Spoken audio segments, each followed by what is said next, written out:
25 లక్షలు పరిహారం ప్రకటించారు సరే, తల్లిని కోల్పోయిన పసిబిడ్డకు ఆ అమ్మను తెచ్చి ఇవ్వగలరా?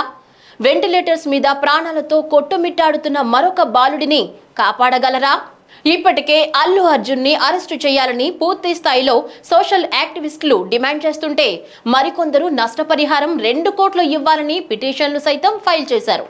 చేతులు కాలాక ఆకులు పట్టుకున్నట్లు ఇప్పుడు డిప్యూటీ సీఎం పవన్ కళ్యాణ్ గుర్తుకొచ్చి కళ్యాణ్ బాబాయ్కి థ్యాంక్స్ అంటూ పబ్లిక్ గా చెప్పినంత మాత్రాన వివాదం పూర్తిగా సద్దుమణిగి మెగా ఫ్యాన్స్ థియేటర్లకు వస్తారో లేదో వేచి చూడాలి. మరి ఇవాళ ఈ స్పెషల్ జియో పాస్ అయ్యి ఈ స్పెషల్ ప్రైసెస్ వస్తానికి దానికి మెయిన్ కారణమైన deputy chief minister Shri Pavan Kalyan గారికి మనస్ఫూర్తిగా,